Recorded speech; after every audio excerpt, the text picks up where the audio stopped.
Oke, baik. Selamat pagi semuanya. Jadi hari ini materi akan saya lanjutkan ke bagian keempat ya, bagian 4 kalau di slide. Jadi sekarang kita akan masuk ke, kita akan melihat seperti apa unit proses yang umumnya ada di industri bioproses.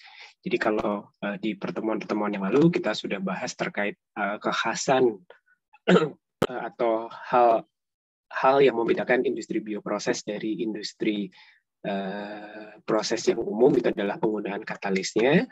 Jadi mungkin sedikit kita akan lihat, kita lihat lagi, ini sebenarnya sudah pernah disampaikan ya, jadi sebetulnya di industri bioproses, terutama di industri bioproses, ini pemilihan katalis itu nanti akan menentukan nasib ya, menentukan nasib dari industri yang akan jalan ya, dan dari kriteria yang bisa digunakan ataupun bisa dipertimbangkan untuk memilih biokatalis, Anda bisa lihat dari 6 ini ya, urutannya tidak terus selektivitas dulu kemudian baru produktivitas, tidak ya. Jadi ini Anda bisa lihat, Anda bisa pertimbangkan dan prioritas mana yang akan Anda utamakan itu nanti akan sangat bergantung dari produk yang akan Anda buat itu seperti apa, karakteristiknya seperti apa, ataupun nanti ancer-ancer harga jualnya itu seperti apa. Itu Anda bisa gunakan untuk menentukan mana yang akan diprioritaskan. Ya. Ataupun juga bisa memperhatikan kalau misalnya pembangunan industrinya itu bukan diawali dari produk, tapi diawali dari bahan baku. Ya. Karena bisa juga Anda mendirikan industri bioproses berdasarkan bahan baku yang tersedia. Karena Anda ingin memanfaatkan bahan baku tadi, dan Anda tahu proses secara biologis bisa digunakan untuk mengolah bahan baku tadi.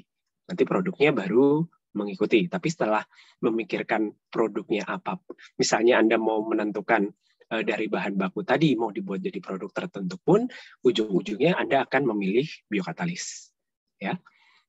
Kalau misalnya nanti produknya itu adalah produk yang akan digunakan oleh manusia, ataupun lebih-lebih kalau digunakan untuk kebutuhan kesehatan ya berarti nanti tingkat keamanan dari biokatalis yang akan dipilih itu menjadi yang paling penting.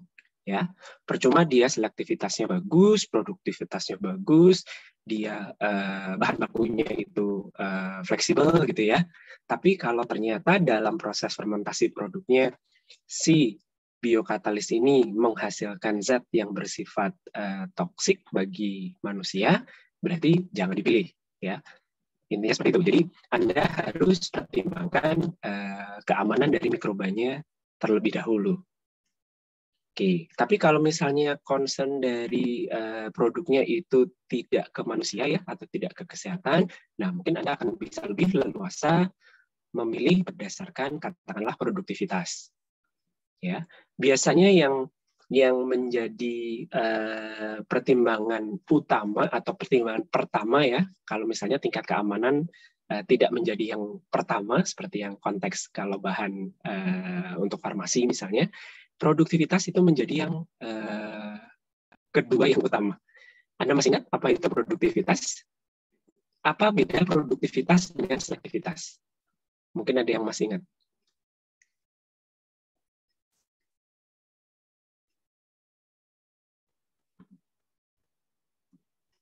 Meiriza.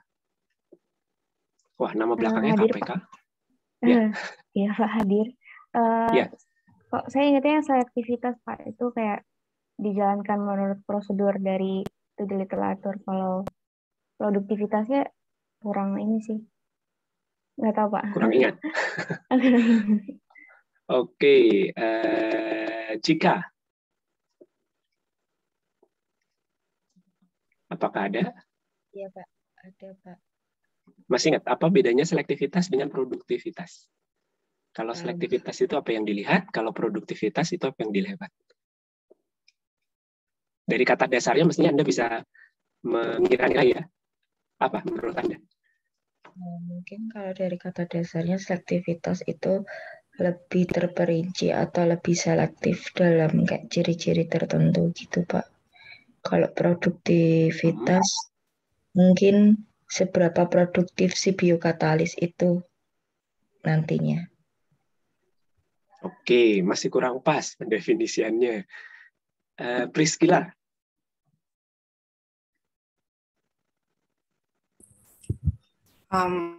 Halo, iya Pak. Ya. Kalau misalnya seingat saya tuh selektivitas kayak berapa banyak produk spesifik yang bisa dihasilkan. Terus kalau produktivitas tuh jumlah akhirnya dari bahan bakunya. Gitu sih Pak, seingat saya.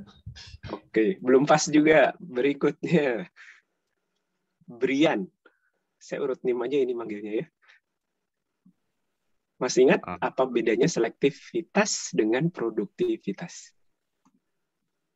Aduh, yang saya ngerti sih kurang lebih sama kayak Prisil sih Pak. Kalau yang selektivitas itu kayak apa? Tendensi agensia biologisnya tuh apa ya? Memetabolisme bahan baku apa gitu. Sementara produktivitasnya itu tuh dari bahan baku tersebut bisa di apa? Dijadikan produknya tuh seberapa gitu.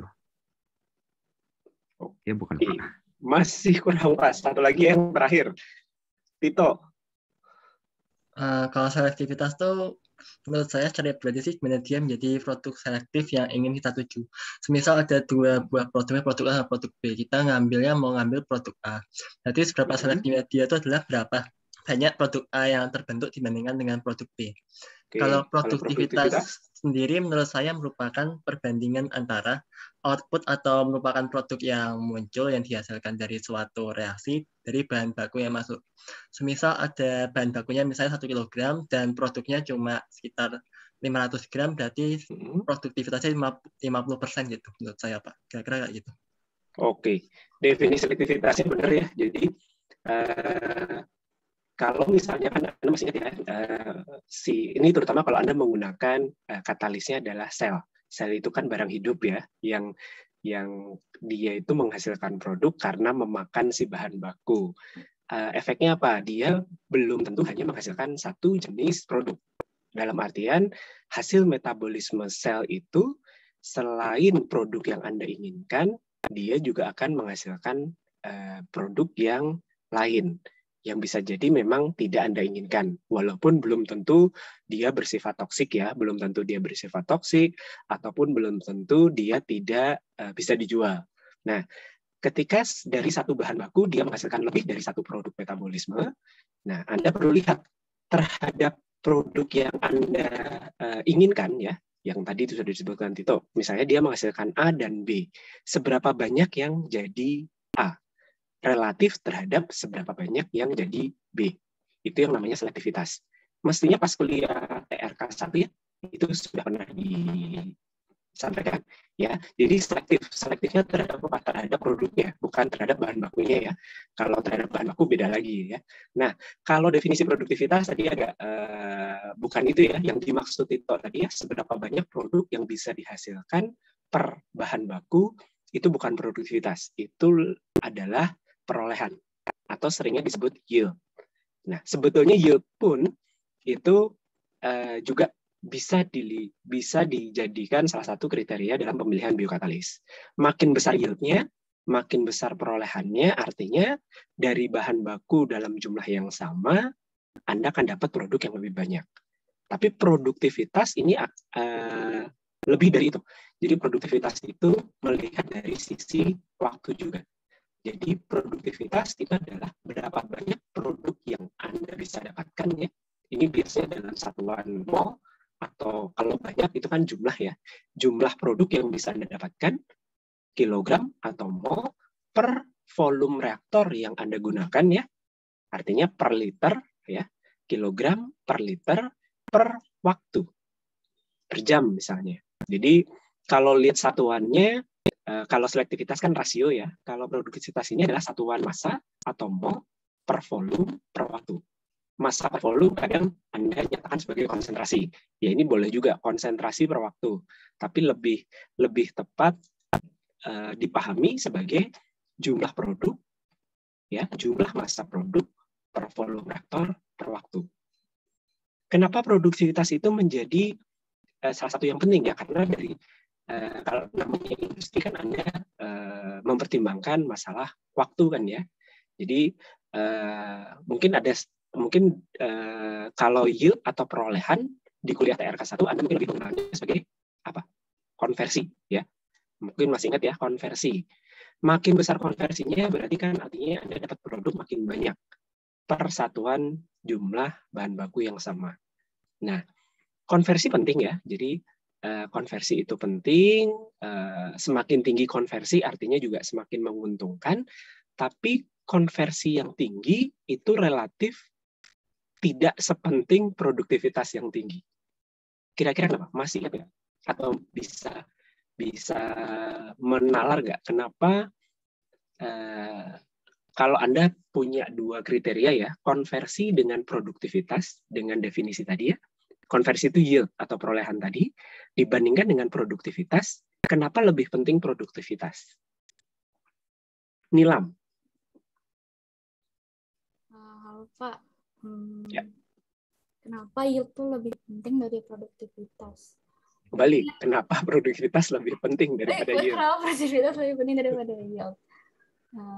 Mungkin kan kita di akhir kan dapatnya produk gitu Pak ya. Jadi mungkin kita lebih ngelihat ke produktivitas gitu. Kita juga kan bingung. Yield juga melihat produk. Jadi Yes. kalau konversi atau yield atau perolehan itu Anda bandingkan terhadap bahan baku yang digunakan. Tapi kalau produktivitas itu Anda melihat berapa banyak produk per volume per waktu. Kenapa itu menjadi lebih penting daripada konversi atau yield? Nggak tahu Pak, belum kepikiran sebenarnya. Oke, Ahmad Rizky. Iya Pak. Halo Pak. Bentar, nyalain kamera. Silahkan. Ya Pak. Kenapa produktivitas lebih penting daripada yield? Kalau yield kan tadi cuma produk per feed-nya gitu kan ya. Itu nggak menimbang waktu gitu loh. Jadi bisa aja yield-nya tinggi tapi waktunya lama. Kalau produktivitas kan persatuan waktu ya. Jadi kalau diusahakan mendapatkan produk yang besar per volume per satuan waktu yang kecil gitu. Jadi karena waktu itu adalah salah satu faktor keuntungan gitu. Waktu adalah uang. Oke, ya mungkin tepat ya. Jadi kalau Anda hanya lihat masalah konversi itu kan mungkin Anda masih ya, konversi perolehan itu adalah parameter termodinamika ya. Termodinamika itu hanya lihat ujungnya saja gitu ya. Jadi pokoknya kalau Anda punya 1 kilogram glukosa gitu ya, pokoknya nanti dia akan jadi 0,6 kilogram etanol. Ya, pokoknya 1 kilo itu maksimal akan jadi 0,6 kilogram etanol. Itu adalah definisi konversi. Betul, makin banyak, makin tinggi konversinya, Anda dapat etanolnya makin banyak, menguntungkan. Tapi kapan dapatnya gitu ya? Ketika Anda dapat 0,6 kilogram etanol ini, bisa jadi dalam waktu 1 hari kah, 7 hari kah, 1 bulan kah, 1 tahun kah? Nah ini kalau Anda mengoperasikan atau Anda memfermentasikan glukosa jadi etanol dalam waktu 1 tahun, kan tidak menguntungkan ya, hanya demi mengejar 0,6 kilogram tadi. Nah, Anda perlu lihat produktivitas itu menjadi lebih penting. Waktunya berapa banyak? Seberapa lama waktunya? Anda bisa dapat berapa banyak produk ketika Anda menggunakan reaktornya katakanlah 1 liter gitu ya. Anda tuh bisa dapat etanolnya berapa banyak dalam waktu berapa lama. Artinya kalau waktunya lebih lama, tentunya memang produknya akan lebih banyak. Nah, sehingga produktivitas itu menjadi yang lebih diutamakan. Karena ini lebih ke kinetika ya. Jadi nanti laju reaksi, mungkin Anda ingat lagi kuliah TRK satunya. Jadi kayak laju, sudah dapat kuliah TRK 1 kan ya? Atau belum? Atau sedang? Sudah, Pak. Sudah Sudah dapat. kan ya? Ya Pak, boleh Ya, sebentar jadi nggak, Pak? mestinya Suaranya kenapa? Bapak sepertinya itu agak terputus-putus terkadang. Kayak ada keresak-keresak gitu. Oke, kalau sekarang? Sekarang tapi kadang muncul, kadang enggak sih Kak, Pak. Untuk yang bagian yang kayak suara keresak-keresaknya itu. Oke, kayaknya gangguan di Zoom-nya dari kemarin seperti itu. Oke, nanti kalau misalnya kurang jelas ditanyakan saja ya. Ya, jadi kalau produktivitas itu lebih ke waktunya. Jadi kalau mau mempertimbangkan keuntungan, itu berarti ini akan lebih penting. Karena namanya industri pasti berpacu dengan waktu ya. Jadi kenapa produktivitas itu penting. Nah, kalau bahan baku ya penting juga ya, karena nanti ini akan mempengaruhi biaya produksi. Makin murah bahan bakunya, ya biaya produksinya makin murah. Tapi belum tentu juga, karena kita sudah pernah diskusikannya, makin murah bahan baku, itu biasanya konsentrasi zatnya itu makin rendah, secara fisik dia makin susah untuk di pretreatment. Atau Anda butuh pretreatment yang lebih kompleks.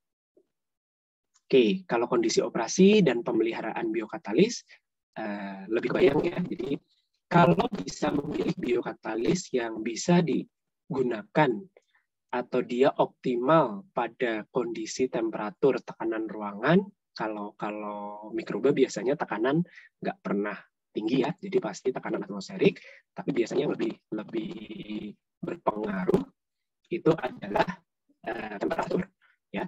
Jadi kalau Anda punya pilihan satu bisa optimal di temperatur katakanlah 30 derajat, satu harus di temperatur 60 derajat, ya ini yang perlu Anda pikirkan. Ya, pilih yang 30. Walaupun nanti ya ujungnya akan mempengaruhi mungkin produktivitasnya bisa beda, selektivitasnya bisa beda. Ya, 6 ini ya termasuk yang dipertimbangkan. Mungkin kalau tingkat keamanan ya tadi ya, kalau nggak berkaitan dengan manusia ya mungkin nggak usah dipertimbangkan, nggak apa-apa. Tapi ini dioptimasi. Mana yang kira-kira akan dipilih ya berdasarkan optimasi dari kriteria-kriteria ini. Ada yang mau ditanyakan dulu?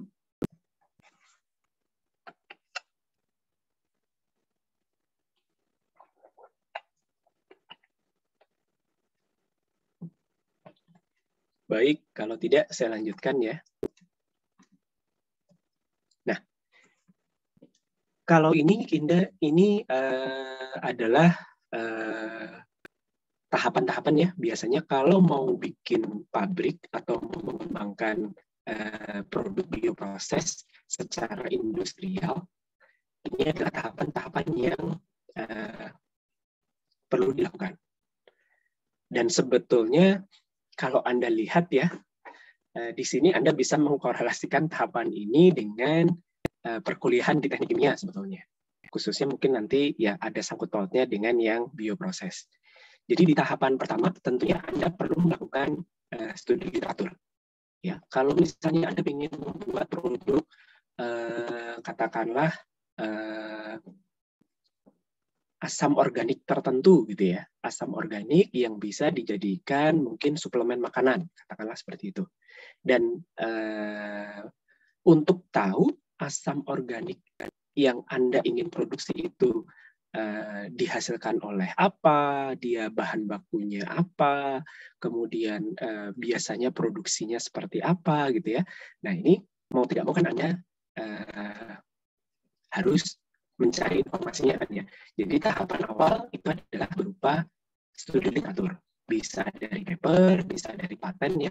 Mungkin kalau untuk industri, kalau patennya itu ada, itu akan menjadi lebih meyakinkan gitu ya, kalau memang sudah ada patennya. Tapi mungkin buat kalian yang pernah baca paten, mungkin baca paten tidak segampang kalau baca riset, paper riset gitu ya, atau baca textbook.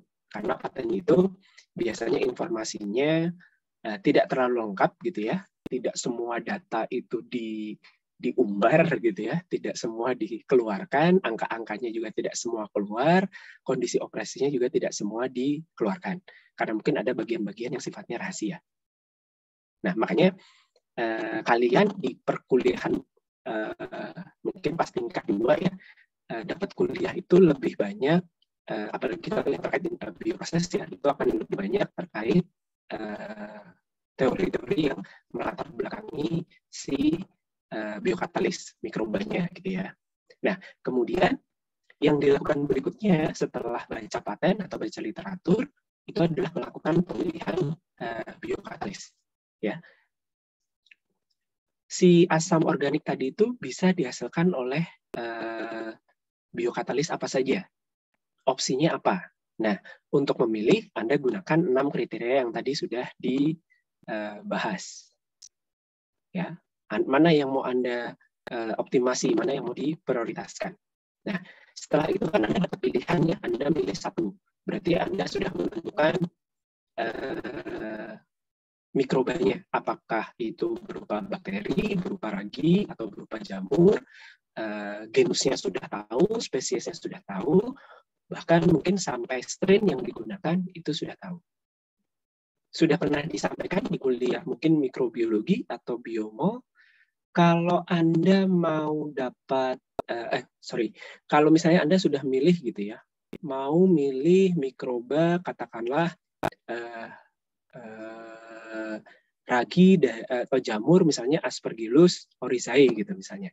Aspergillus oryzae mungkin strain-nya strain tertentu ATCC sekian-sekian atau NRL sekian-sekian. Anda cara mendapatkan mikroba itu dari mana? Atau dengan cara apa? Atau kalau belum pernah berkuliah, kira-kira berpendapat cara mendapatkan mikroba yang Anda ingin pakai itu dengan cara apa? Alvira. Iya Pak, saya masih agak kurang paham sama pertanyaannya tadi. Ya, katakanlah Anda sudah milih ya, mikrobanya mau milih Aspergillus oryzae. Nah, Anda kan mau bangun pabrik. Anda butuh Aspergillus oryzae, gitu ya. Anda bisa dapat Aspergillus oryzae ini dengan cara apa? Atau gimana cara dapetinnya? Dikulturkan, Pak. Dikulturkan dari mana?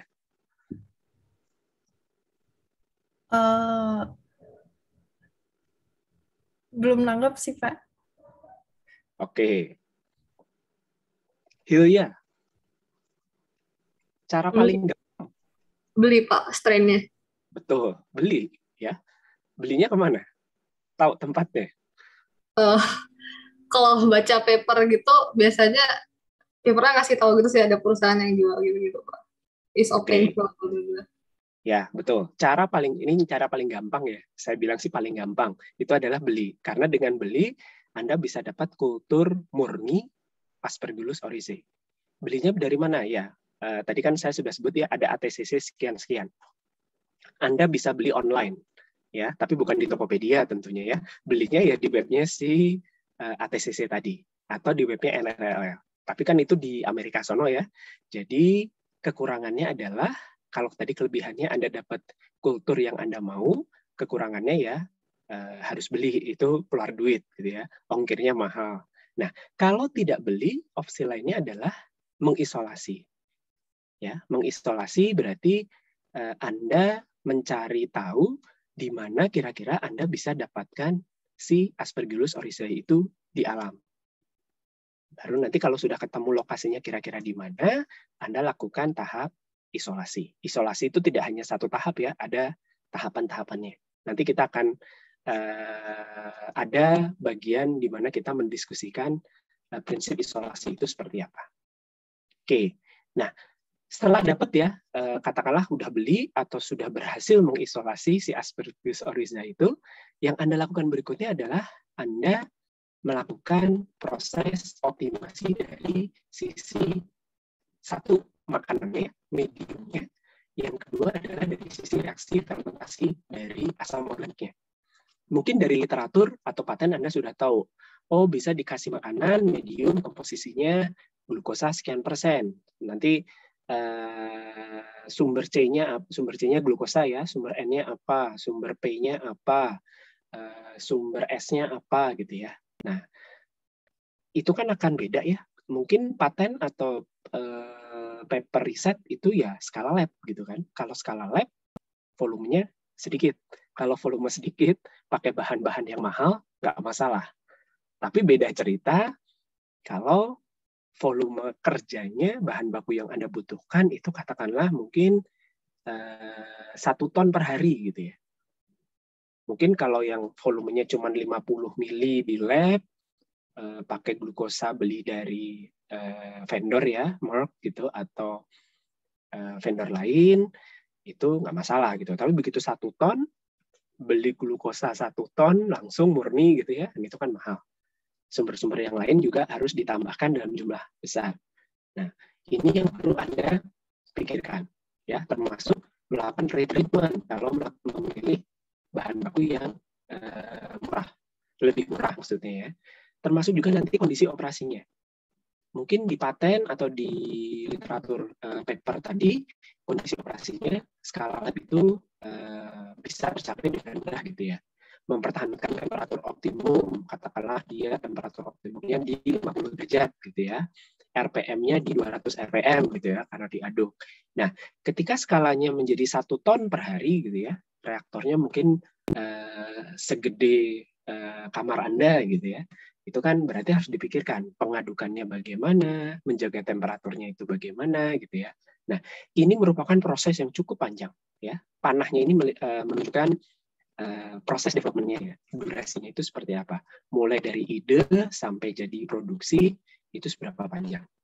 Anda lihat ya, jadi pemilihan biokatalis termasuk nanti optimisasinya. Optimisasi itu kita sudah pernah diskusikan di sebelumnya ya. Jadi bisa dari mediumnya, kemudian dari kondisi operasinya juga, kemudian dari mungkin perlu direkayasa gitu ya. Nah, setelah itu adalah optimasi dari medium dan kondisi reaksi kalau dioperasikan dalam skala yang besar. Anda masih ingat begitu reaktornya itu meningkat skalanya, problem perpindahan atau problem pengadukan itu akan menjadi lebih signifikan. Ya. Laju reaksinya biasanya akan turun dibandingkan kalau kondisi lab. Karena pengadukannya tidak akan sebagus di kondisi lab. Ya. Jadi untuk bisa mengoptimasi optimisasi katalis dan medium maupun kondisi reaksi itu butuh waktu yang cukup panjang. Nah, setelah jadi itu belum selesai ya. Jadi ada makanya di sini Anda juga belajar selain sudah belajar mikrobiologi industri, kemudian belajar biomol, belajar metabolisme mikrobial, termasuk belajar di DAS-BP ini ya. Nanti termasuk nanti Anda akan belajar terkait reaktornya, bioreaktor.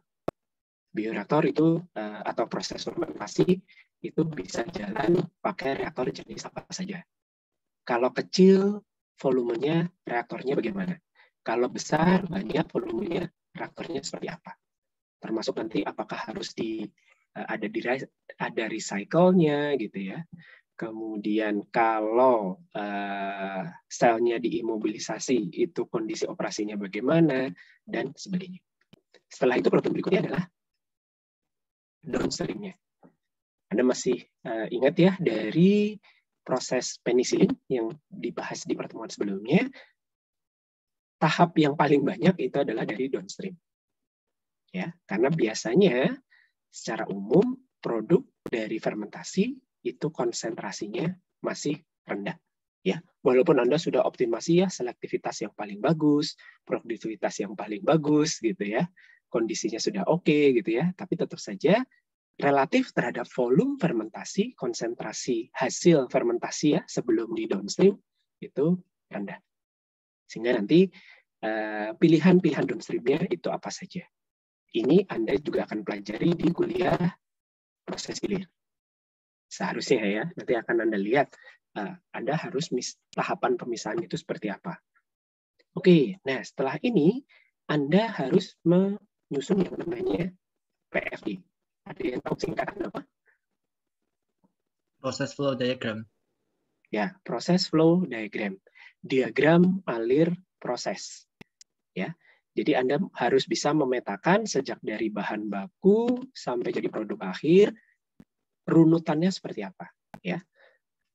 ada tahap persiapan katalisnya, ada tahap persiapan mediumnya, ada tahap reaksinya, dan ada tahap pemisahannya.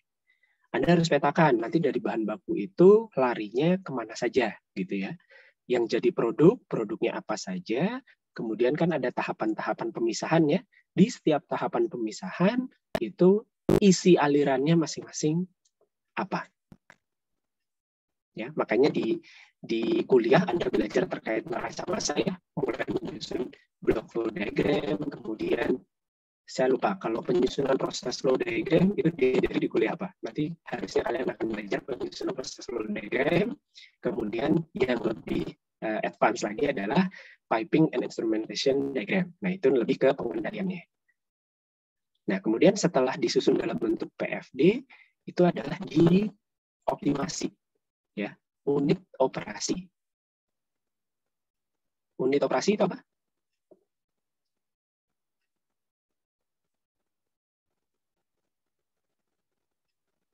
Di teknik kimia, Anda nanti akan sering mendengar ada yang namanya unit operasi, ada yang namanya unit proses. Kira-kira apa bedanya?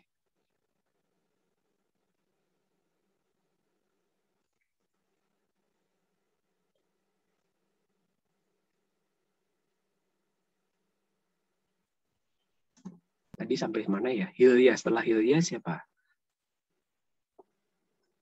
Kesia tadi belum ditanya. Kesia ada?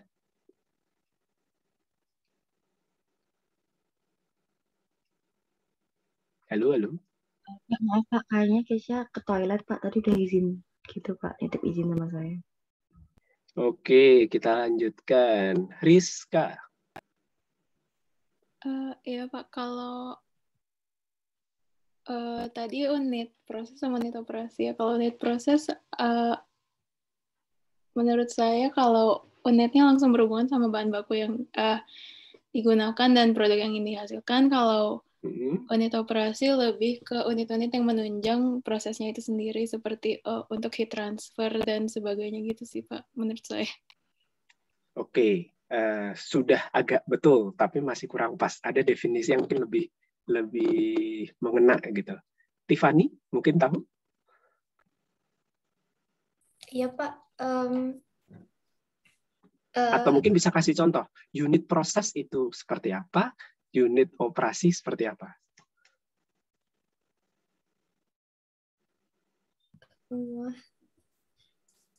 Belum tahu Pak, maaf. Oke, tidak mau mencoba menalar? Saya tahunya kalau unit operasi itu kayak tahap awal prosesnya gitu. Kalau tahap akhir bukan unit operasi? Kurang tahu Pak. Oke, tadi yang barusan jawab siapa ya? Tiffany ya? Oke, Hamzah. Halo Pak. Ya. Ya. Gimana? Maaf Pak, tadi ibu saya masuk. Kalau unit proses, mungkin kayak yang lebih ke udah masuk apa sih namanya? Kayak filtrasi, distilasi gitu-gitu. Tapi kayak udah apa sih namanya? Udah ada operasinya kayak udah di grup gitu. Nggak ngerti juga saya, tapi kayak gitu. Tapi kalau unit operasi itu yang masih basic gitu, kayak perubahan fisiknya aja. Oke. Walaupun tadi kalimat-kalimat di awal agak membingungkan, kalimat terakhir betul ya. Jadi, jadi kalau unit operasi itu lebih melibatkan perubahan fisik, ya, perubahan fisik. Ya, jadi pencampuran, pemisahan itu umumnya itu adalah unit operasi. Ya, jadi mixing, kemudian nanti filtrasi, tadi distilasi termasuk unit operasi ya, karena sebetulnya di distilasi kan tidak ada perubahan kimia. Ya. Kemudian nanti membran, pemisahan fisik itu adalah unit operasi. Nah, ini perlu dioptimasi. Sementara kalau unit proses, sebetulnya itu optimasinya ada di sini. unit proses itu terjadi perubahan kimia atau terjadi reaksi. Walaupun mungkin yang paling jelas ya di reaktor itu terjadi perubahan reaksi. Kalau di proses-proses yang non bioproses, mungkin di tahap pre-treatment atau tahap awal itu bioproses juga bisa sih sebetulnya ya. Jadi di tahap pre-treatment itu mungkin akan terjadi perubahan secara kimia. Ada reaksi yang terjadi. Nah, itu namanya proses. Nah, kalau ada reaksi, itu dioptimasi terlebih dahulu. Kalau yang unit operasi, filtrasi, mixing, gitu ya, distilasi, itu dioptimasi lebih belakangan. Walaupun mungkin kalau Anda lihat panah-panahnya itu dari irisan ya. Nah, setelah mengoptimasi proses maupun operasinya, baru memperkirakan nanti untuk skala produksi yang Anda inginkan, itu nanti hal-hal apa saja yang perlu dipikirkan gitu ya terkait ukuran pabrik, layout plan-nya seperti apa gitu ya. Nanti kan tadi ada unit operasi, ada unit proses ya. Pemisahannya di mana, pre-treatment-nya itu di mana gitu ya. Kemudian fermentasinya itu di mana, nanti unit pemisahannya diletakkan di mana, termasuk itu yang dipertimbangkan. Ya, jadi merancang itu. Nah, setelah itu baru lakukan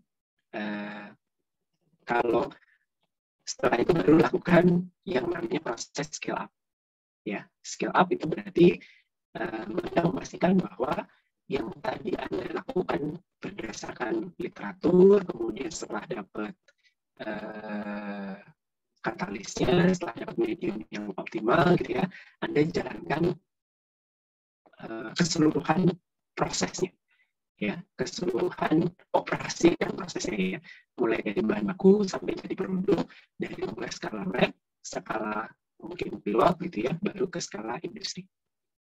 Ya, ini tantangannya akan makin besar karena berkaitan tadi dengan problem perpindahan. Ya, makin besar skala problem perpindahan itu semakin besar. Jadi aspek teknis ataupun aspek non teknis yang berkaitan itu harus dipertimbangkan.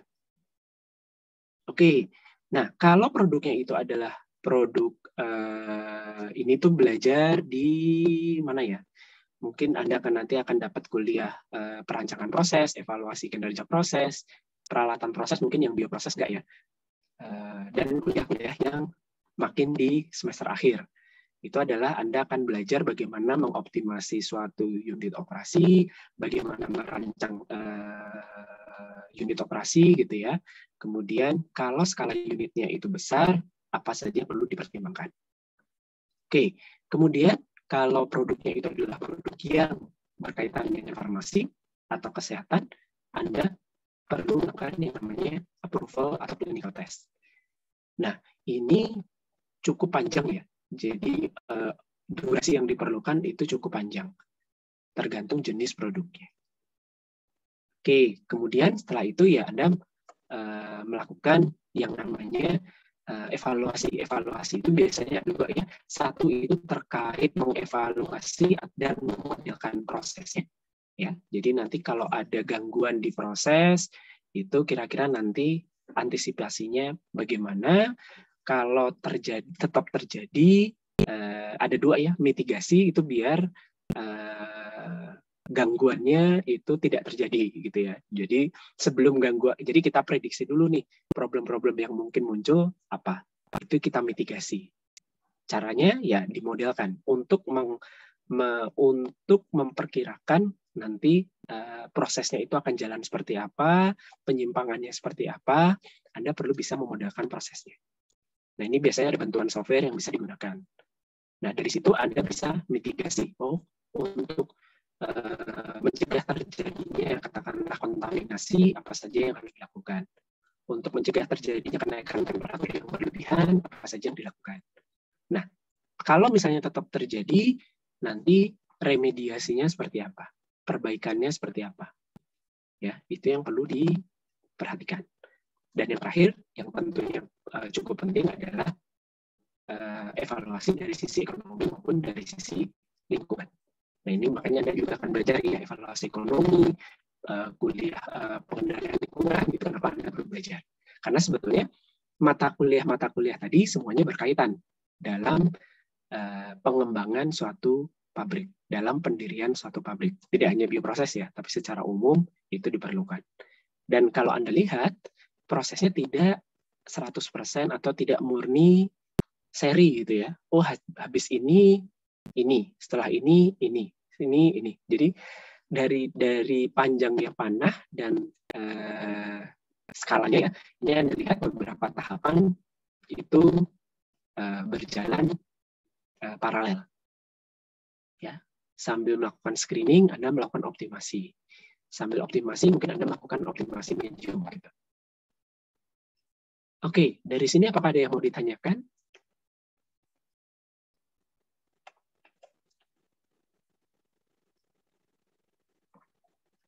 Silakan.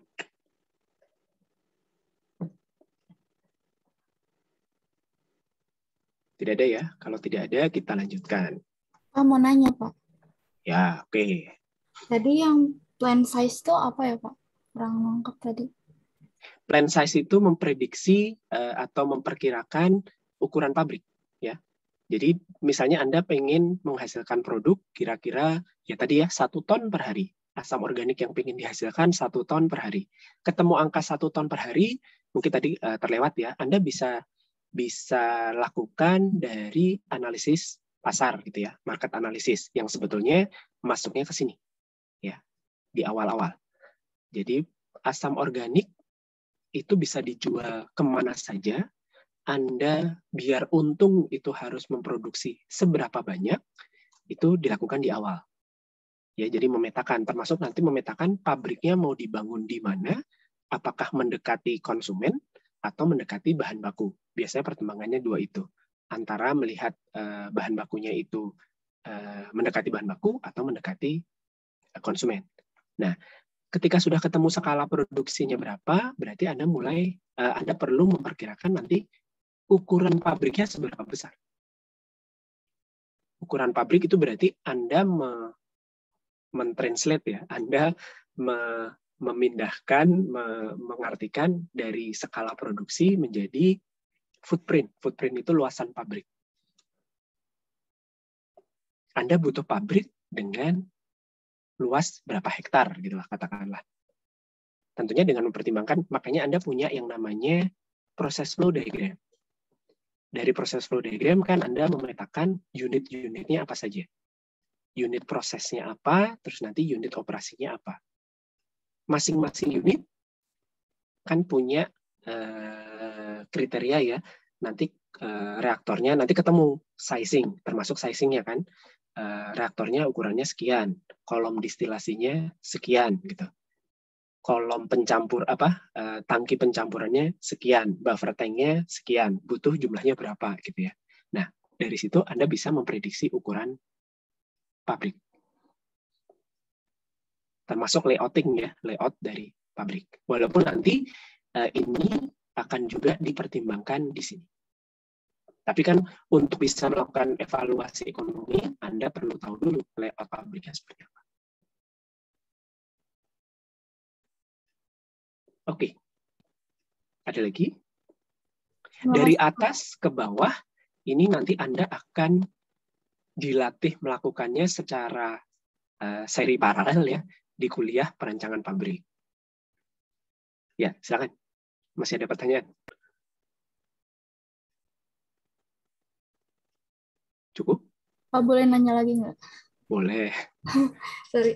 Tadi katanya kalau nggak salah yang optimisasi unit proses itu di awal ya Pak, baru optimisasi unit operasi ya Pak? Ya, secara umum betul. Cuman tahapannya secara umum betul atas ke bawah, tapi dimulai sejak kapan dan berakhirnya di kapan, itu Anda bisa lihat dari panah-panahnya. Jadi bisa juga bareng, gitu, karena ini kan ada irisannya. Oke Pak, makasih. Ya. Kalau di rancang pabrik ya, nanti kan Anda akan di semester terakhir itu kan Anda akan melakukan perancangan pabrik. Nah, proses-proses ini Anda lakukan secara sekuensial memang. Walaupun memang karena kenapa sekuensial ya karena urutan karena ya kita kan belajar ya dalam proses belajar 1 semester, jadi dibagi-bagi. Di awal perancangan konseptual dulu, baca papernya, baca patennya, kemudian milih biokatalisnya, kemudian milih bahan bakunya gitu ya. Terus nanti baru memilih proses reaksinya seperti apa, memilih proses pemisahannya seperti apa, pengendaliannya seperti apa. Baru nanti di akhir-akhir melakukan evaluasi ekonomi. Kira-kira begitulah. Beberapa hal memang tidak akan dilakukan di RP ya, seperti scale up. Ya kalau scale up kan berarti kan harus eksperimen. Ini enggak. Clinical trial ya itu jelas enggak gitu ya. Tapi secara umum Anda akan dilatih exercise bagaimana melakukan tahapan-tahapan ini dalam membangun pabrik. Kalau realnya kan bisa, kalau RP kan cuma 1 semester ya, Anda dipaksa beres dalam waktu 1 semester. Tapi pembangunan pabrik itu kan perancangan dari awal sampai akhir pasti lebih dari 1 semester dong. Jadi memang akan lebih panjang durasinya. Masih ada lagi yang mau ditanyakan? Silahkan. Ini suaranya masih jelas atau kadang putus-putus? Kalau sekarang cukup jelas, Pak.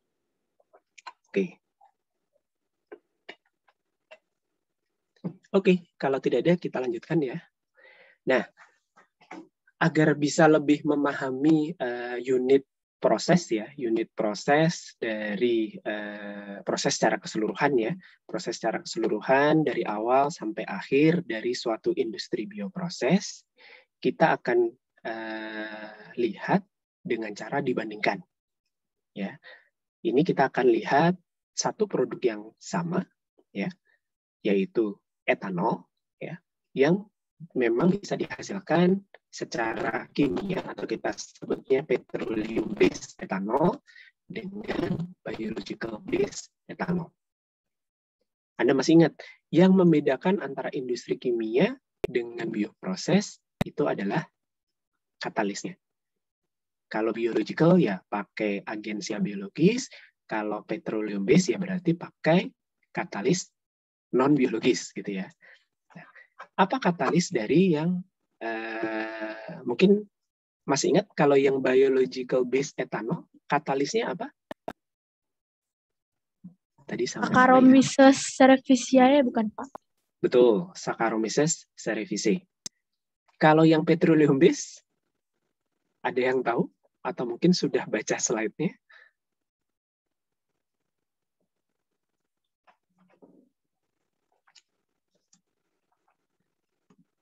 Oke, belum tahu ya. Jadi kita akan lihat yang proses petroleum based dulu. Nah, ini secara umum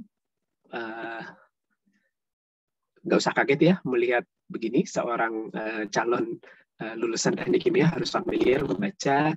Kalau ini namanya adalah block flow diagram ya, walaupun ini masih ringkas gitu ya, block flow diagramnya masih ringkas. Nah, secara umum kalau secara kimia pembuatan etanol itu ada yang di sini. Etanol itu dihasilkan dari bahan bakunya adalah etilen. Ya, etilena atau etena, betul ya? Bisi saya salah, kimia organiknya dulu agak-agak lupa saya. Etilena dengan etena sama ya? Oke. Nah, etena atau etilena ini dihasilkan dari mana? Bisa dihasilkan dari gas alam, bisa dihasilkan dari crude oil atau minyak mentah. Nah, nanti tergantung tergantung bahan bakunya ya. Gas alam ya ada proses pretreatment-nya. Ya, pretreatment-nya itu macam-macam. Saya sendiri nggak terlalu hafal ya. Jadi nanti akan dipisahkan komponen-komponen tertentunya dulu, baru nanti masuk ke dalam yang namanya steam cracker. Anda masih ingat ya, gas alam dengan minyak mentah itu kan komposisinya beragam. dari C kecil sampai C panjang. Kalau minyak ya berarti C-nya makin panjang gitu ya. Kalau gas C-nya lebih pendek. Nah, dari sini yang masuk itu adalah komponen yang biasanya berbasis nafta ya. Nafta kemudian masuk ke proses yang namanya steam cracking. Ya, dari namanya tahu ya, cracking gitu ya. Steam cracking berarti di cracking dengan menggunakan steam. Cracking itu apa? Dipecah-pecah. Ya, jadi yang tadinya C rantai panjang itu dipecah-pecah dengan aturan tertentu gitu ya. Nah, ini ada yang tahu reaksinya jalan di temperatur berapa? Cracking dari gas alam ataupun crude oil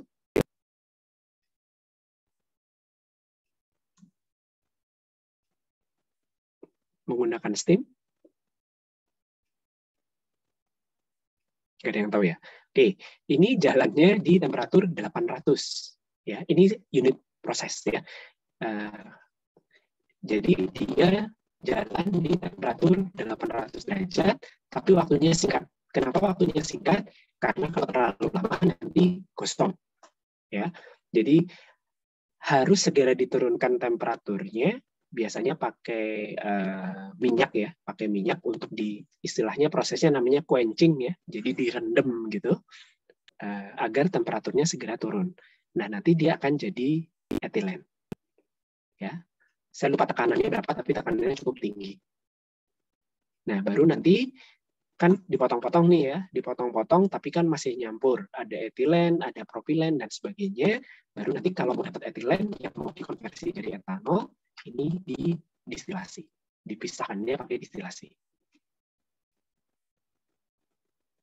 Oke, jadi si etilen ini berfungsi sebagai prekursor atau produk antara untuk produksi etanol. Setelah jadi etilen, harus ada reaksi tambahan lagi.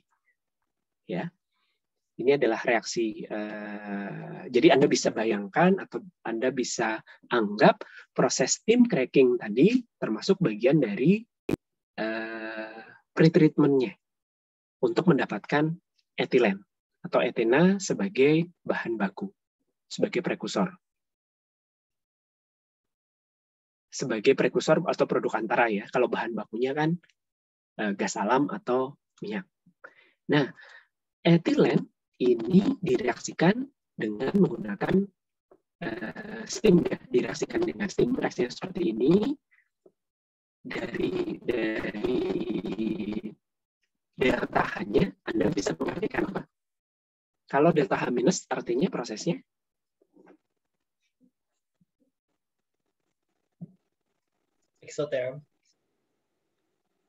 eksotermal ya. Jadi kalau delta H-nya minus artinya eksotermal.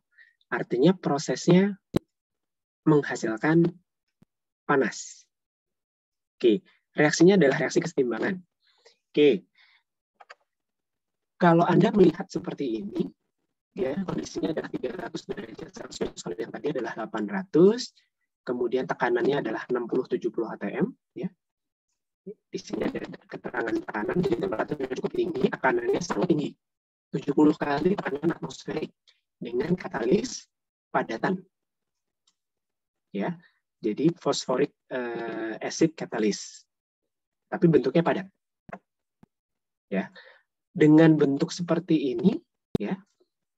Ini fasanya apa? Kira-kira direaksikan dalam fasa gas. Ada tulisannya ya. Jadi etena dan steam dua-duanya adalah gas.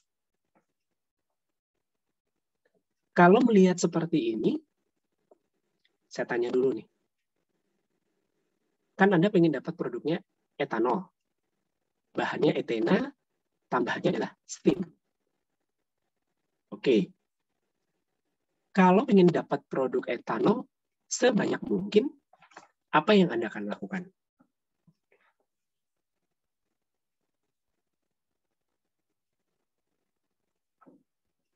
Tadi sampai siapa ya? Rahmah. Ada? Ada, Pak. Ya, silakan. kalau ingin mendapatkan produk yang lebih banyak, sepertinya temperaturnya yang diubah biar konstanta keseimbangannya itu juga berubah gitu. Kalau temperatur diubah, jadi reaksi ini optimal di temperatur 300, tekanan 60-70. Reaksinya eksotermik. Artinya kalau reaksi eksotermik, apa yang akan terjadi pada reaksi?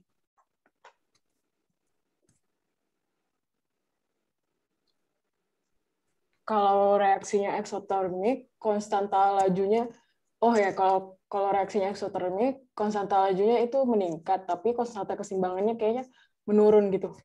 Kalau konstanta keseimbangan menurun, geser kemana? Gesernya ke arah reaktan. Berarti dicarinya yang optimal di keduanya gitu.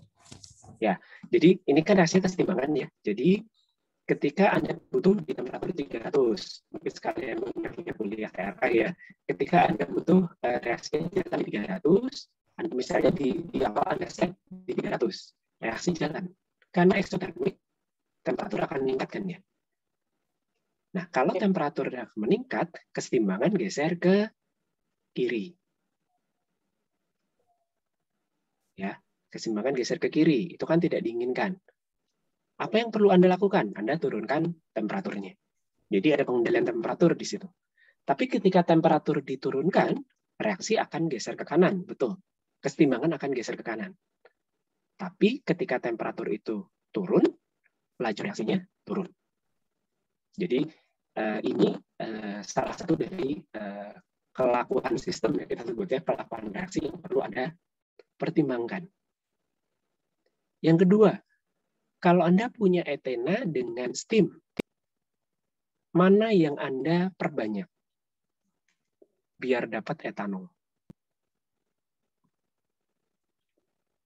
Lebih banyak.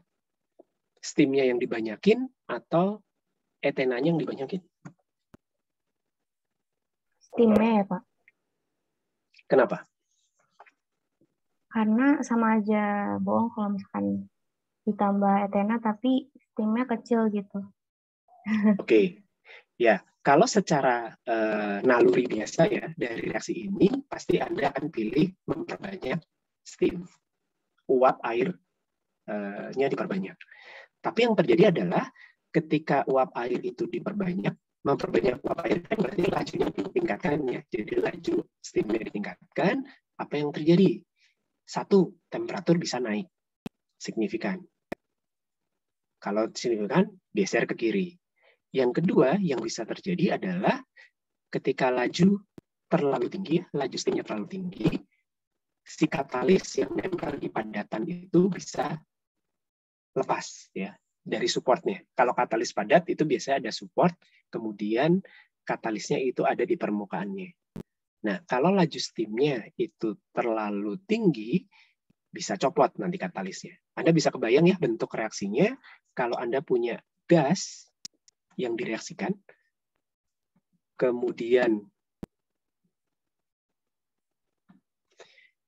Anda punya katalisnya padat, ini bentuk reaktornya itu kemungkinan besarnya adalah bentuk unggun. Nanti etenanya masuk, steamnya masuk.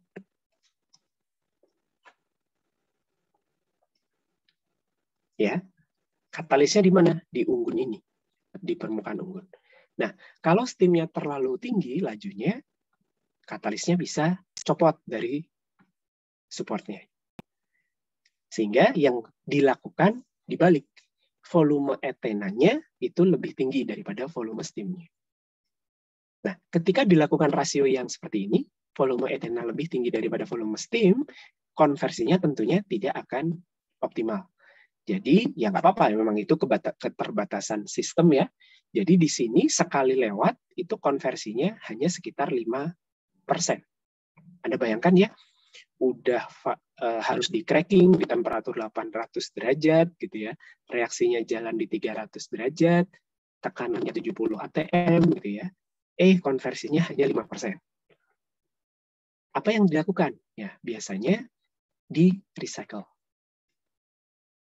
Jadi Anda bisa bayangkan ya, Jadi prosesnya ada pretreatment, ada reaksi, kemudian ada pemisahan. Kemudian ada recycle. Kondisi operasinya bagaimana? Karena menggunakan katalis anorganik, di sini waktu reaksinya cukup pendek ya. Jadi yang tadi crackingnya mungkin ordernya hanya second atau mungkin kurang gitu ya. Ini juga ordernya detik. Tapi dilakukan recycle.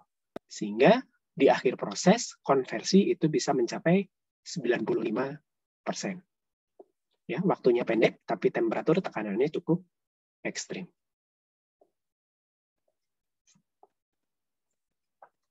Oke. Itu tadi yang petroleum base. Bagaimana dengan yang biological base? Nah, sebetulnya ada kita sebutnya dua generasi ya. Jadi generasi pertama itu yang memang menggunakan molase atau tetes tebu, ya. Kemudian ini adalah kita sudah pernah bahas ya. Ini adalah produk samping industri gula ya, gula yang tidak terkristalisasi. Nah, kalau menggunakan ini bisa langsung difermentasi pakai Saccharomyces cerevisiae tadi. Bisa difermentasi, kemudian jadi etanol, etanolnya dimurnikan, jadi bioetanol. Oke, nah kalau menggunakan pati atau starch, ini biasanya masih perlu. Kalau pati bisa dapat dari mana? Bahan berpati contohnya apa?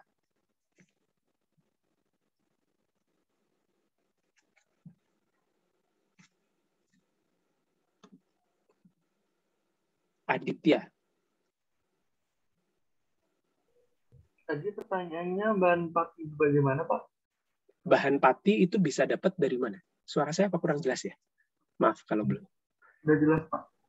Mungkin dihasilkan dari tumbuhan sama hewan kali, Pak. Pati? Apakah ada hewan yang mengandung pati? Oh, tumbuhan-tumbuhan. Ya, tumbuhan apa? Apa ya? Masa nggak tahu? Itu dari apa sih? Lupa saya, Pak. Bahan berpati, ayo. Wah, ini agak mengkhawatirkan kalau kalian ada yang tidak tahu bahan berpati sebenarnya apa. Nggak sih, Pak? Yang kayak kentang, singkong, dan kayak gitu-gituan, Pak? Iya, betul. Kentang, singkong, yang kadar karbohidrat dalam bentuk patinya tinggi gitu ya. Terus apa lagi? Ya, yang paling utama itu ya, bisa dari singkong, bisa dari jagung, bisa dari kentang. Ya, pokoknya sumber-sumber, kalau dari nama tumbuhannya itu sumber-sumber apa? Nabati. Sagu. Oh, ya kan tumbuhan, pasti nabati. Jagung, kentang, singkong, sagu. Beras juga bisa sih, tapi jarang yang difermentasi jadi etanol. Atau sake ya, itu kan sebetulnya etanol. Ya, itu bahan-bahan apa? Tumbuhan bahan apa? Anda pakai nggak dalam kehidupan Anda sehari-hari? Untuk beras, iya, Pak. Iya, bahan apa? Bahan pangan kan ya? Ya, jadi betul kan? Iya, benar, Pak. Iya, jadi kalau yang molase ini adalah limbah, walaupun sekarang juga mulai mahal gitu ya, karena banyak pangsa pasarnya. Kalau bahan berpati, tantangannya adalah ini merupakan bahan pangan pokok lagi kan ya. Kan ya tergantung areanya ya kan, ada yang makanan pokoknya beras, ada yang makan pokoknya sagu dan sebagainya. Ini adalah tantangannya adalah kalau mau dibuat bioetanol, apalagi kalau konteksnya adalah bioetanol untuk bahan bakar gitu ya, yang kegunaannya bukan untuk konsumsi manusia. Nah, ini akan bersaing dengan industri pangan. Itu tantangannya. Tantangan keduanya ya, karena pati itu struktur C-nya itu lebih kompleks, lebih panjang, Anda perlu melakukan tahapan untuk bisa difermentasi. Karena si Saccharomyces cerevisiae tidak bisa langsung fermentasi pati. Harus dilikuifaksi dulu, dipecah-pecah dulu menjadi kan polisakarida ya, menjadi sakarida, disakarida, kemudian dipecah dulu menjadi monosakarida. Baru bisa difermentasi. Jadi Ketika Anda menggunakan pati, Anda butuh tambahan proses pretreatment. Baru bisa difermentasi. Ya, sampai 2 kotak ini prosesnya sama. Oke. Karena molase itu mahal, banyak yang pakai, kalau dibuat bahan bakar itu tidak menguntungkan gitu ya. Kemudian pati ini bersaing dengan industri pangan, makanya sekarang mulai berkembang pembuatan bioetanol yang untuk bahan bakar itu dari yang namanya lignoselulosa. Dari namanya ketahuan ya, ini adalah bahan yang mengandung lignin dan selulosa. Contohnya apa? Sudah pernah disebut rasanya. NIM 95 siapa ini? Nggak ada namanya. Maaf Pak, saya Ya, namamu siapa? Rebecca, Pak. Oke.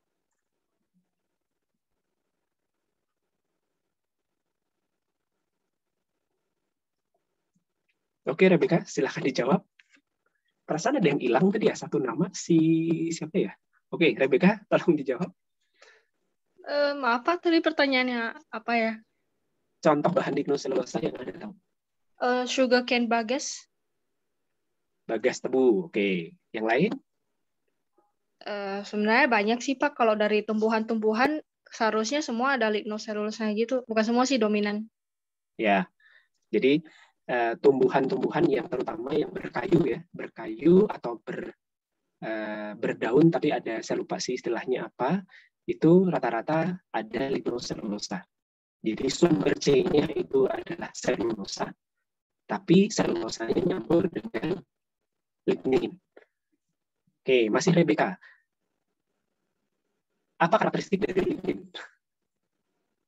Kalau lignin itu kan keras ya Pak, jadi strukturnya rigid dan dia paling luar permukaan tumbuhan gitu sih Pak.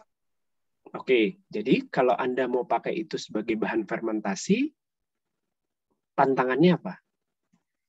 Biasanya kalau penggunaan lignin harus ada pre-treatment dulu untuk nge-breakdown strukturnya biar dia bisa jadi biar strukturnya itu bisa difermentasi. Soalnya kalau terlalu rigid ntar susah Pak, terlalu lama. Betul, ya. Jadi kalau memang dari sisi harga, biomasa lignoselulosa ini mungkin harganya sangat murah atau bahkan tidak harganya gitu ya. Anda bisa dapat dari bekas tebu. Bekas tebu itu berarti limbah dari industri gula gitu ya. Walaupun mungkin di industri gula bagas ini bisa dibakar di boiler. Banyak gitu. Kalau industri gulanya dia punya perkebunan tebu sendiri ya, sisa bagasnya itu mereka bakar. Dari boiler mereka bisa bangkitkan listrik. Ya, dibakar bisa jadi listrik.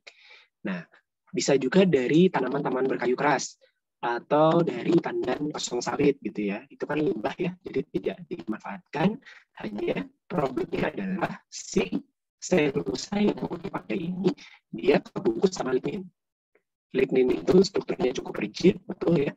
Jadi kalau mau dipakai untuk fermentasi harus di pretreatment. Pakai apa? Biasanya mulai dari secara fisik ya, dicacah-cacah dulu sehingga ukurannya menjadi lebih kecil. Terus kasih perlakuan steam explosion gitu ya, biar ligninnya kebuka atau bisa ditambahkan asam atau basa. Yang fungsinya adalah melarutkan, biasanya basa ya kalau mau melarutkan lignin, baru nanti selulosanya terbebas gitu ya. Nah, selulosa ini kan masih berupa rantai karbon yang sangat kompleks ya, jauh lebih kompleks daripada polisakarida yang ada di pati. Ya, jadi harus dihidrolisis dulu.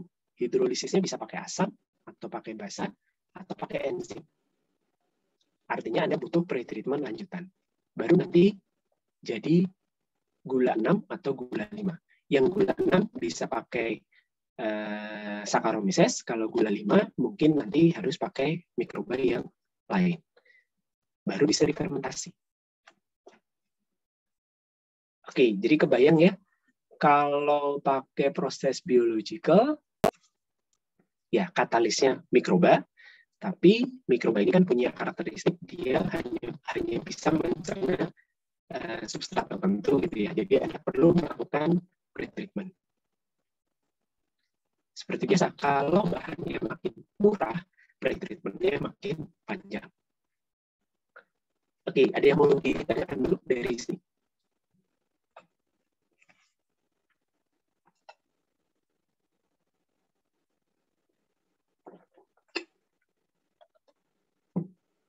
Oke, nanti baru sama-sama jadi bioetanol.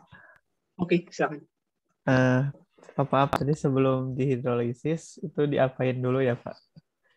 Ini biasanya perlakuan awalnya itu adalah dicacah dulu, karena kan bahan lignoselulosik itu kan limbah dan keras ya. Jadi dicacah dulu, digiling dulu sehingga ukurannya jadi kecil-kecil, kemudian di pretreatment untuk membuka si lignin. Bisa pakai steam ya, steam explosion dari minyak awan ya.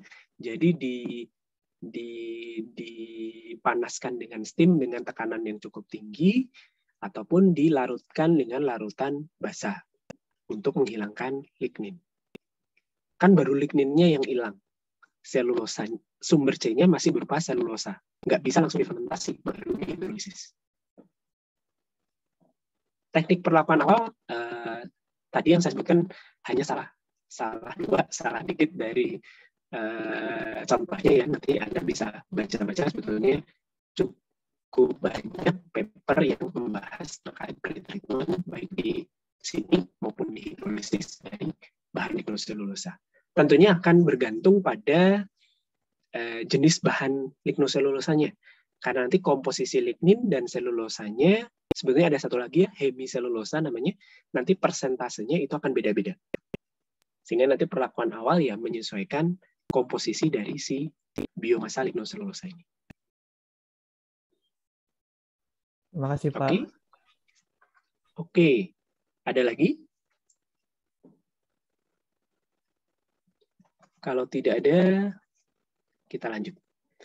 Nah, ini dari sisi reaktornya, ya, dari proses fermentasinya. Kan tadi ada proses hidrolisis ya, katakanlah hidrolisisnya itu menggunakan enzim. Karena substratnya adalah selulosa, maka enzimnya namanya selulasa. Ya, ada yang tahu kondisi operasinya seperti apa? Kalau tekanan semuanya atmosferik ya.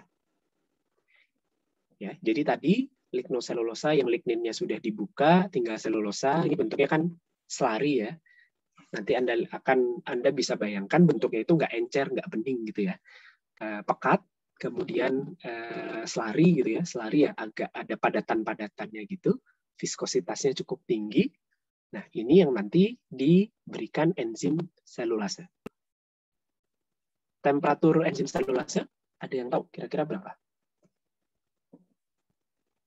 Hidrolisisnya ini optimal di temperatur sekitar 50. Oh, ya? Nggak jadi, Pak. Ya, sekitar 50 derajat. 50-55. Bisa sampai 70.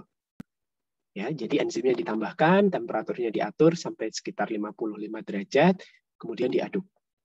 Nah, dengan diaduk, kan tadi selari kenapa harus diaduk? Ya, untuk memperbaiki kontak antara selulase dengan si cairan hasil pretreatment tadi. Oke, nanti akan ada akan ada gula C6 dan ada gula C5. Tapi masih ada sisa padatannya ya. Jadi tidak terus ditambahin enzim selulase terus jadi encer bening gitu, enggak. Nah, sehingga harus ada pemisahan. Sisa-sisa padatnya dipisahkan, kemudian difermentasi. Oke. Fermentasi temperaturnya sekitar 30. Ya, karena pakai mikroba yang beda, maka biasanya reaktornya dibedakan, dipisah gitu ya. Dipisah juga dengan reaktor hidrolisis. Karena temperaturnya beda, ini 50, ini 30. Ini mikrobanya pakai Saccharomyces, ini saya lupa ya, Pseudomonas sesuatu rasanya. Nah, ini dipisah. Baru nanti etanolnya dihasilkan, kondisinya anaerobik ya. Kalau ini karena enzim ya, jadi tidak perlu anaerobik, diaduk biasa. Walaupun memang problemnya nanti akan ada di pengadukannya karena viskositasnya cukup tinggi. Nah, kalau yang di bawah ini prosesnya adalah proses anaerobik. Anaerobik ya artinya Anda harus menjaga agar oksigennya tidak ada. Ketika anaerobik berarti Anda, karena ini prosesnya fermentasi ya, jadi bahan bakunya tidak hanya hasil hidrolisis. Karena kalau dari hasil hidrolisis itu kan baru sumber C. Anda perlu ingat bahwa si mikroba ini memerlukan makanan tidak hanya sumber C. Walaupun sumber C memang yang paling tinggi. Harus ditambah apa? Nutrisi lain. Sumber N, sumber P, mungkin perlu ditambah antifom, segala macam ya. Oke, karena anaerobik, produk yang dihasilkan macam-macam. Tidak hanya etanol. Selain itu juga ada CO2. CO2 ini harus dipisahkan, harus dikeluarkan dari reaktor. Karena kalau terlalu banyak terakumulasi, nanti dia akan menyebabkan pH-nya turun. Ya. Karena kalau terlarut kan larutannya jadi asam, kemudian pH-nya turun, mikrobanya keracunan. Ya. Sehingga nanti fermentasinya akan terganggu. Jadi CO2-nya harus dikeluarkan. Bagaimana dengan etanolnya? Etanolnya harus melewati unit pemurnian dan pemisahan.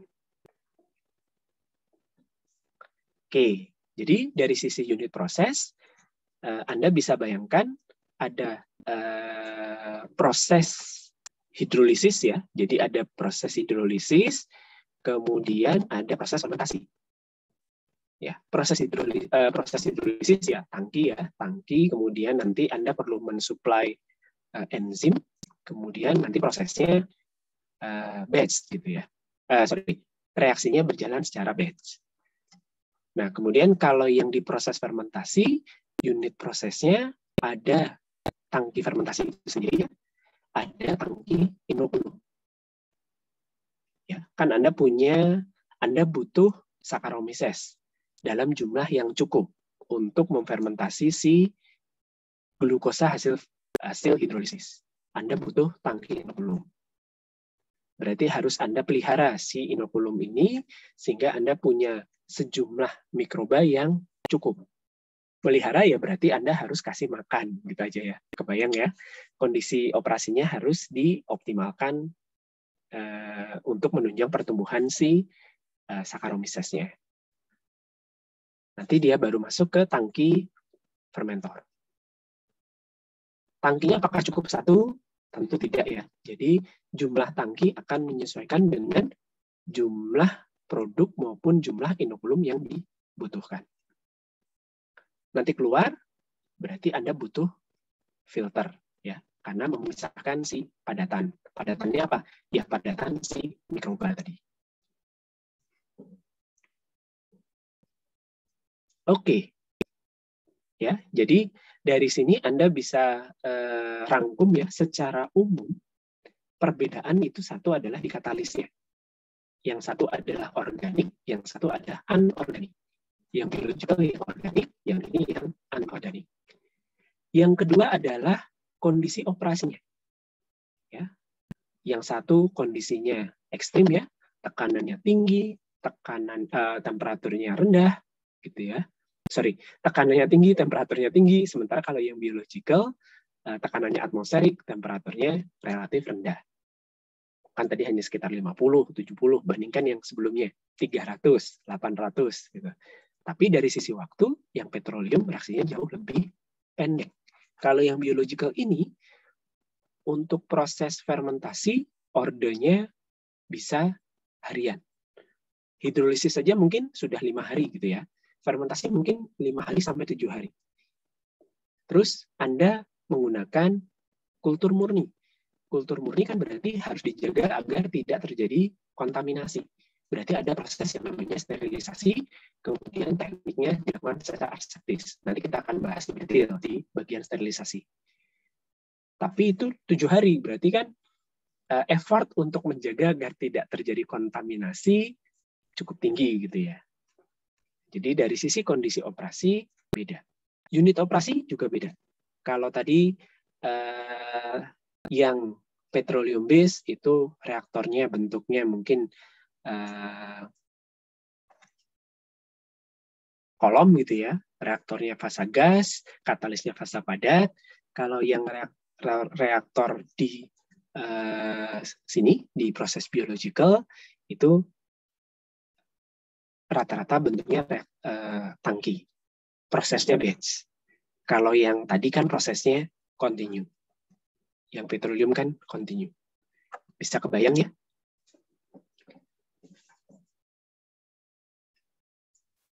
Ada pertanyaan? Saya mau nanya, Sir. Silakan. Kalau misalnya productivity-nya, which one is better, Sir? Petroleum or biological, Sir, in creating ethanol? Dari sisi productivity, ya kalau Anda membandingkan dari produktivitas, pasti lebih gede yang petroleum ya, karena waktunya lebih pendek. Ordernya second yang petroleum tadi. Walaupun saya angka pastinya nggak tahu ya. Karena yang petroleum kan ordernya detik. Yang biological ordernya hari. Hari itu satu hari berapa detik sih? Kali 24, kali 60, kali 60 ya. Udah beda jauh. Nah, cuman yang jadi pertimbangan satu lagi adalah kondisi operasi kan. Yang satu harus dijalankan pada temperatur 800, lanjut 300, tekanannya 60-70 gitu ya. Harus pakai steam segala macam. Sementara yang satu lunak kondisinya. Temperatur 50, 70, 30, tekanannya 1 atmosferik. Tapi yang satu butuh kondisi benar-benar steril gitu ya, biar tidak terjadi kontaminasi. Sementara yang satu bebas gitu ya, karena tidak ada mikroba sama sekali. Jadi bisa dibandingkan. Mau pilih yang mana? Ya tergantung yang mau bangun industrinya gitu ya. Dia akan pilih yang mana. Tapi tentu saja kalau etanolnya itu adalah etanol untuk pangan ya. Kan beberapa bahan pangan juga butuh etanol. Atau mungkin etanol untuk farmasi, etanol untuk kosmetik misalnya.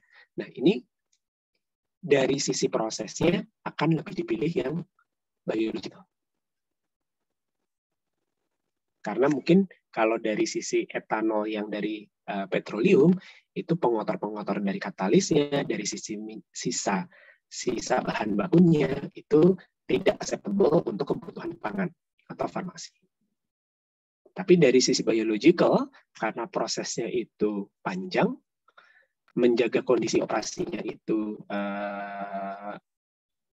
cukup repot ya, dalam artian kan harus dijaga agar aseptis, tidak kontaminasi, kemudian proses pemisahan pemurniannya juga repot, gitu ya, harganya akan lebih mahal.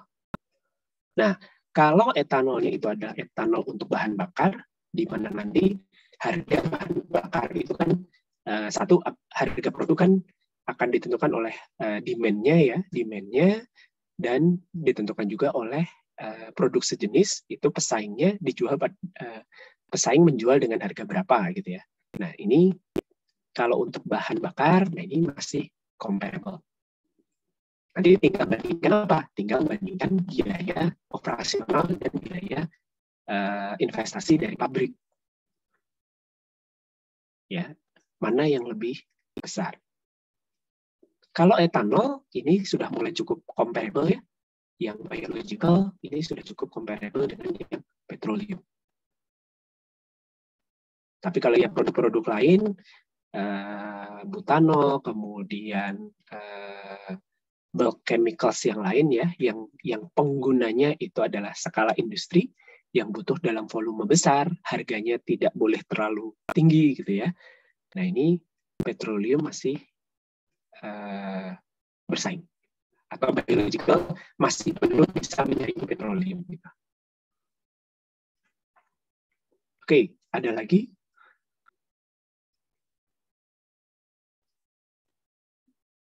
Pak mau tanya, tapi boleh agak mundur dikit nggak Pak? Boleh. Bagian mana? Slide halaman berapa? Ya, ini Pak, yang bioetanol generasi 2. Nah ini tuh Pak, setelah LinkedIn-nya dipisahin itu, nah untuk mau untuk fermentasi C6 sama C5 itu bioreaktornya misah gitu atau setelah bioreaktor C6 baru ke C5 gitu Pak? Atau gimana? Nah gitu Pak, masih bingung. Oke. Yang umum dilakukan ya, sepanjang yang saya tahu, bukan terus, karena kan ini kan semuanya nyampur ya. Ada yang isinya C6, ada yang isinya C5. Hampir tidak mungkin Anda pisahkan C6 dengan C5-nya. Betul, pertanyaannya bagus ya. Jadi yang umum dilakukan adalah bisa difermentasi dengan menggunakan dua jenis mikroba secara bersamaan, atau bioreaktornya sekuensial. Jadi C6 dulu atau C5 dulu, baru dilanjutkan dengan yang setelahnya. Jadi penambahan inokulumnya sekuensial.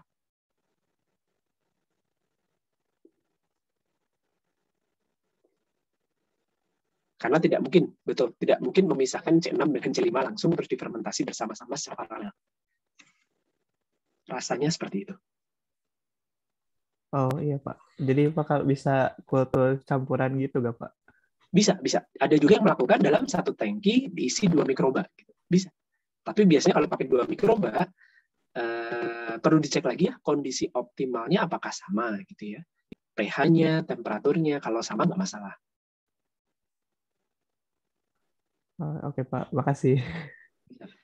Bahkan ada yang juga melakukan proses hidrolisis dengan proses fermentasi itu dalam satu reaktor. Nyebutnya SSF juga, tapi beda definisi ya. Mungkin kalian pernah dengar SSF, solid state fermentation. Tapi ini SSF itu artinya simultaneous saccharification. Saccharification itu hidrolisis tadi ya. And fermentation.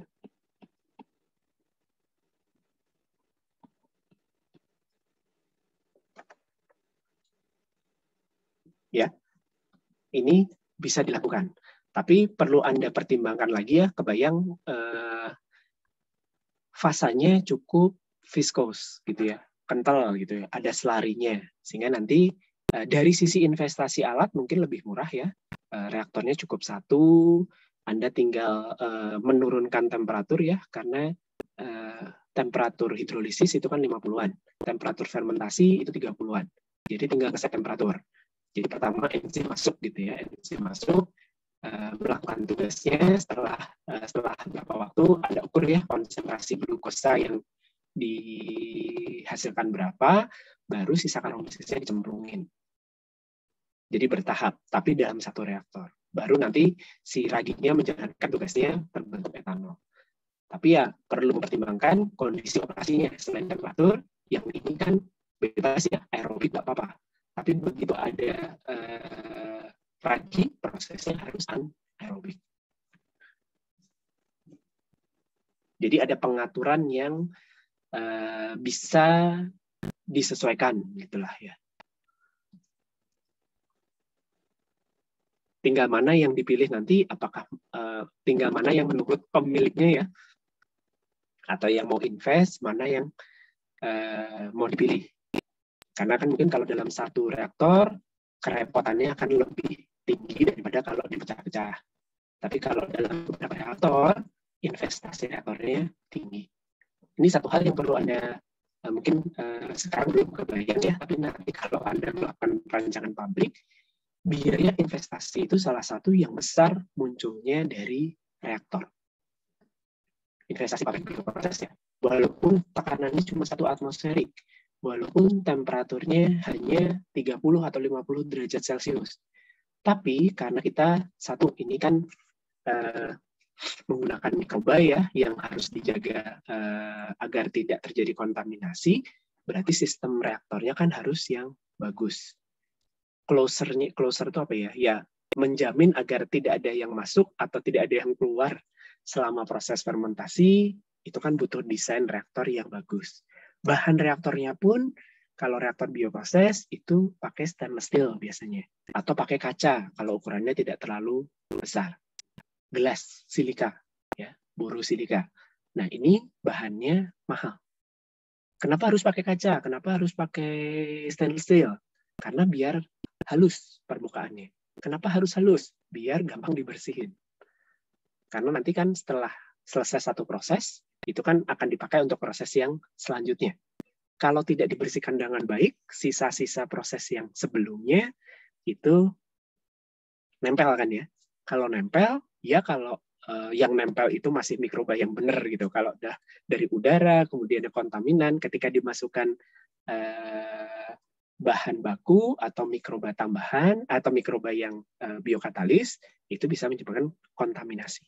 Percuma kan Anda sudah mensterilisasi bahan baku, sudah menjaga agar biokatalisnya itu murni, tapi di dalam reaktornya ketempelan mikroba kontaminan.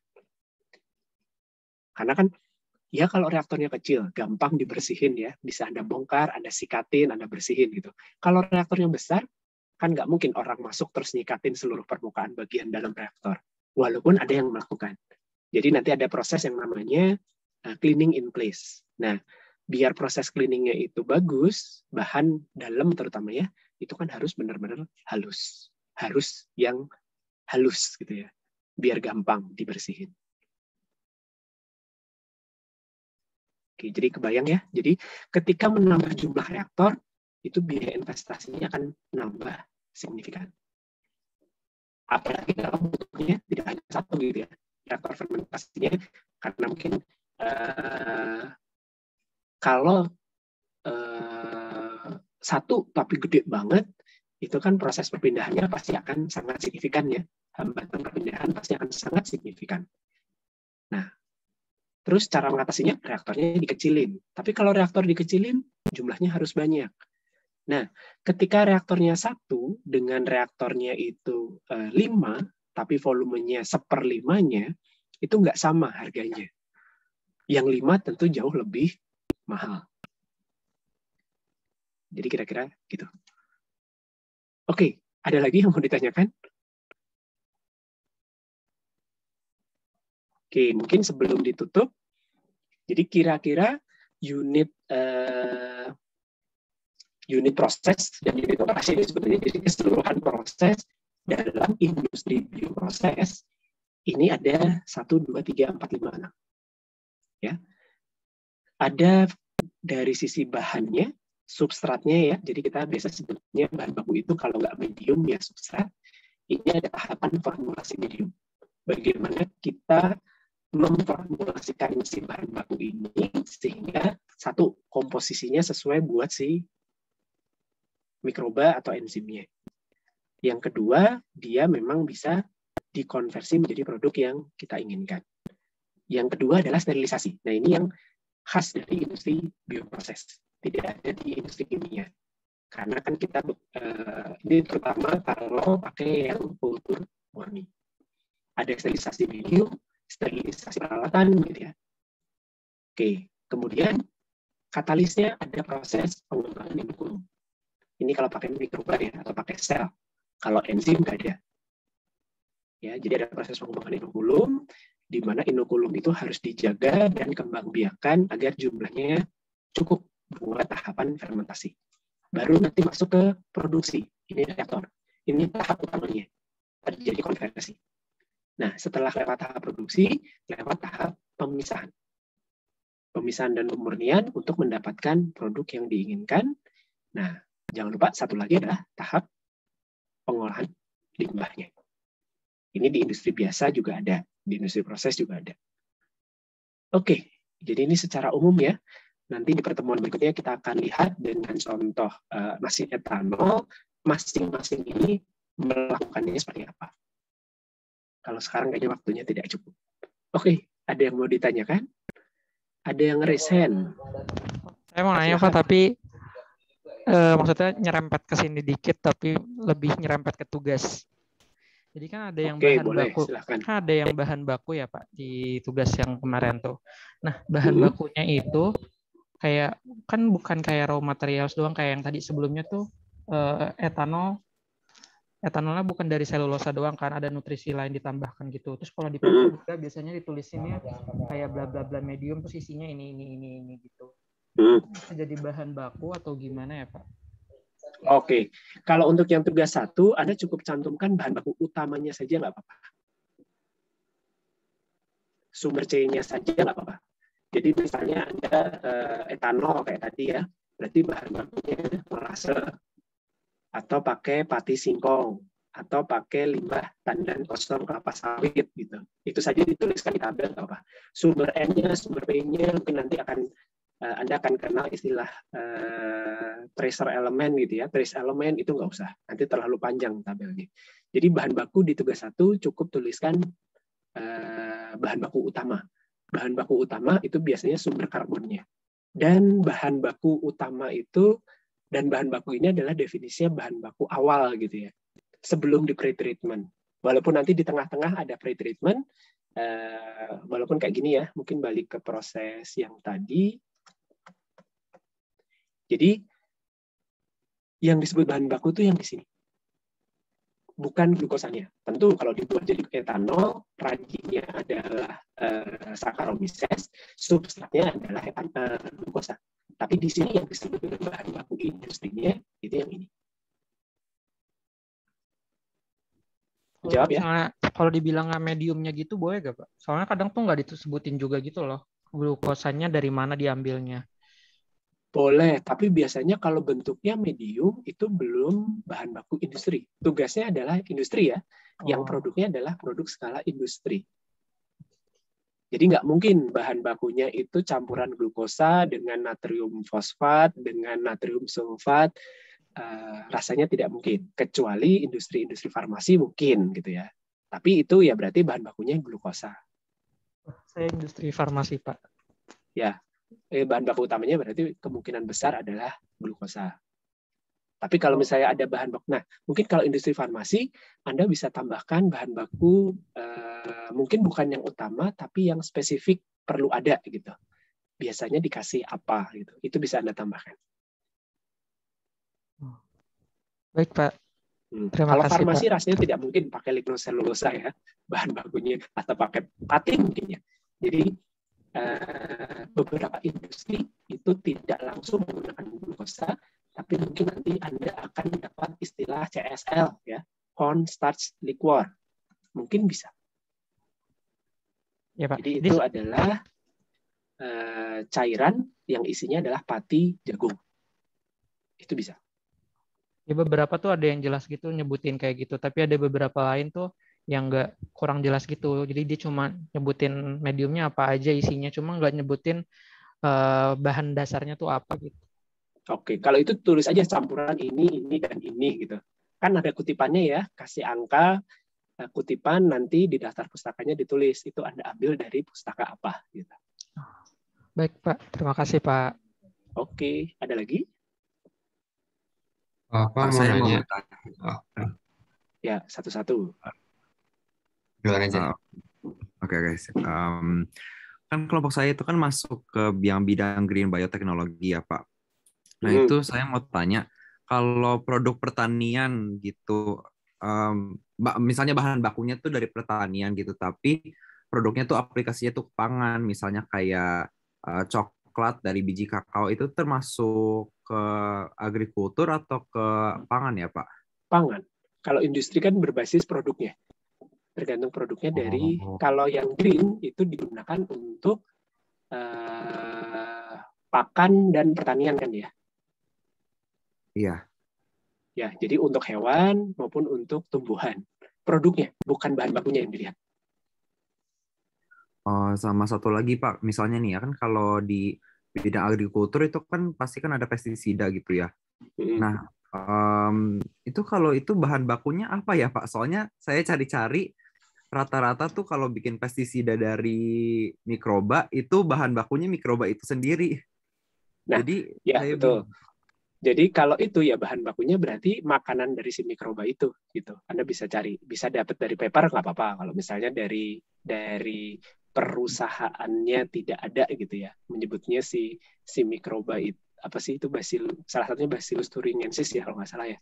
Itu medium untuk menumbuhkan si mikroba itu apa, itu bisa Anda tuliskan sebagai bahan baku.